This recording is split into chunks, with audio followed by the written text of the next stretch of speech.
Olá, tudo bem? Meu nome é Tassiana, eu sou professora de língua portuguesa e o assunto da nossa aula de hoje é substantivo e adjetivo.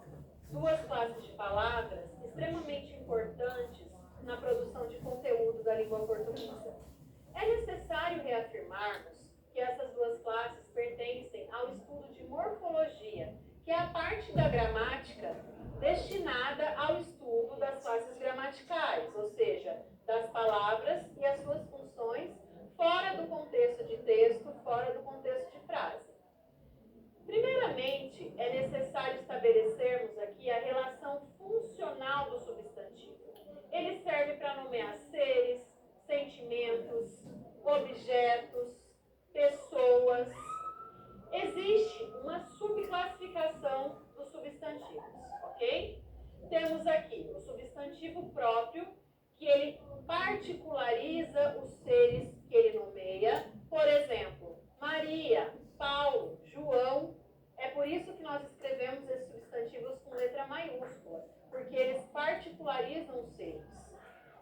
Temos o substantivo comum, que ele faz justamente o contrário do próprio. Ao passo que o próprio acaba particularizando o nome, o substantivo comum ele generaliza, ele dá um nome para todos pertencentes aí ao mesmo grupo. Temos os substantivos simples e os substantivos compostos. Substantivo simples é aquele que apresenta apenas um núcleo, no caso, roupa, ok? Os substantivos compostos apresentam dois ou mais núcleos na composição de uma palavra. Guarda-roupa. Temos aqui o substantivo concreto, que é aquele palpável, é aquele que eu vejo, é aquele que eu toco. No caso, mesa, cabelo, óculos. Temos também os substantivos abstratos, que nomeiam sentimentos. Por exemplo, saudade. Sabemos que a saudade existe quando a sentimos. Beleza. Sabemos que a beleza existe quando vemos, quando a vemos. Temos os substantivos primitivos, são aqueles que não vieram de nenhuma outra palavra, como no caso livro, flor.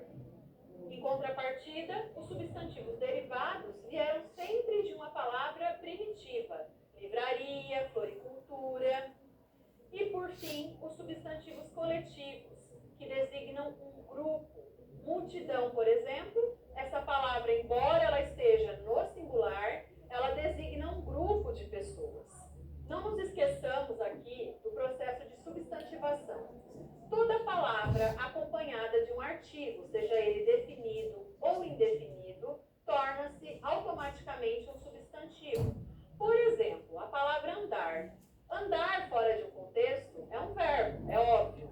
Porém, acompanhada de um substantivo, como no caso do exemplo, o andar da garota é gracioso, essa palavra se transforma num substantivo. A classe dos substantivos, ela é totalmente variável. Nós possuímos aqui a variação de gênero, masculino e feminino. Não nos esqueçamos de abarcar outros gêneros hoje em dia. Acredito eu que essa subclassificação tende a desaparecer, e com toda razão. Temos a flexão de número, singular e plural, e também temos a flexão de grau, aumentativo e diminutivo. No caso do gênero, possuímos substantivos biformes, que possuem uma forma para o masculino e outra para o feminino. Temos substantivos comuns de dois gêneros, quando existe apenas uma forma, tanto para o masculino quanto para o feminino, que é o caso de estudante. Quem faz a distinção dos gêneros é o artigo que acompanha a palavra, o estudante, a estudante. E temos os substantivos sobrecomuns, em que existe apenas uma acepção da palavra, tanto para o masculino quanto para o feminino. É o que ocorre com a palavra vítima, com a palavra criança, que simplesmente nós a usamos, independente do contexto, acompanhadas aí do artigo a. Passamos agora para o estudo da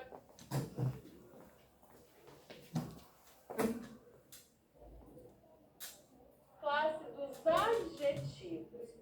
Agora para o estudo da classe dos adjetivos.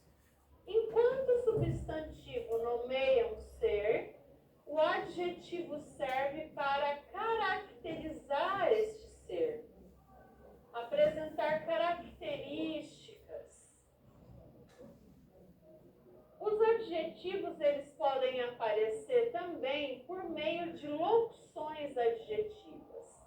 Locuções são grupos de palavras que desempenham a função de uma classe maior. No caso do adjetivo, ao invés de eu dizer garota paulistana, eu posso muito bem dizer garota de São Paulo. O de São Paulo substitui claramente o adjetivo paulistana por meio de uma locução, porque eu tenho duas palavras, de São Paulo. Os adjetivos também podem sofrer uma subclassificação em primitivos e derivados. Primitivos são adjetivos que não vieram de nenhuma outra palavra. No caso, fácil, questão fácil. Essa palavra fácil, ela é claramente uma palavra primitiva, pois não foi originada de nenhuma outra. Temos aqui o adjetivo derivado, que é aquele que veio de uma palavra inicialmente primitiva. Garota bondosa. O bondosa veio da palavra bom, ok? Sendo dessa forma uma palavra derivada.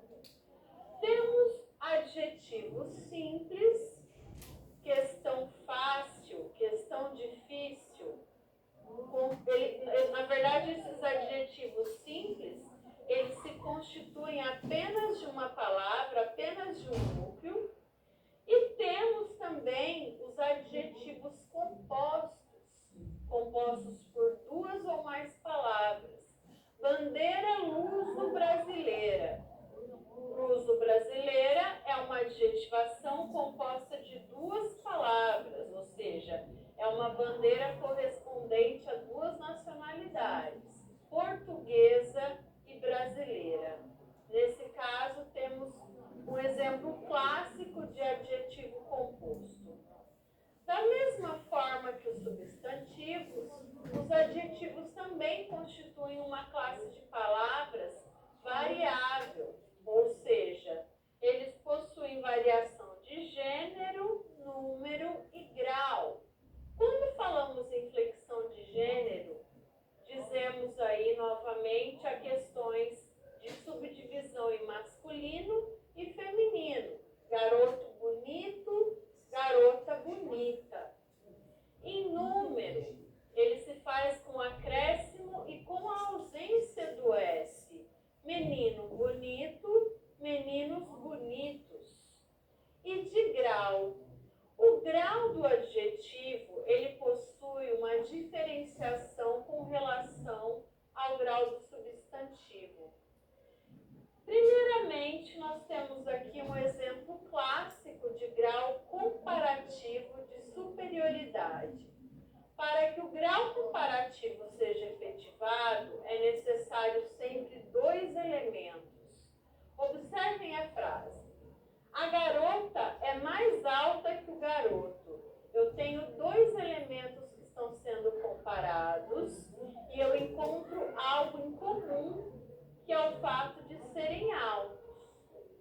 Só que um desses elementos, a característica de um desses elementos acaba sobressaindo com relação ao outro.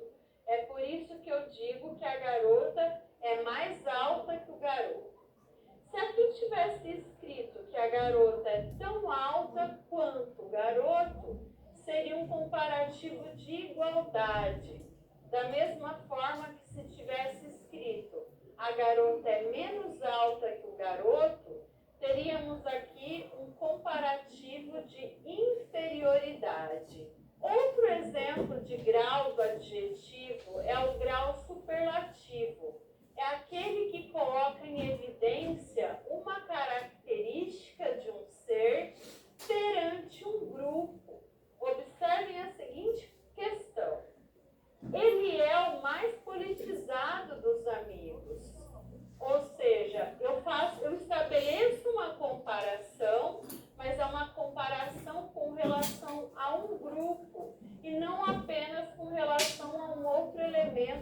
acontece no grau comparativo. O superlativo, então, ele acaba colocando em evidência toda essa questão, né, essa caracterização perante um grupo.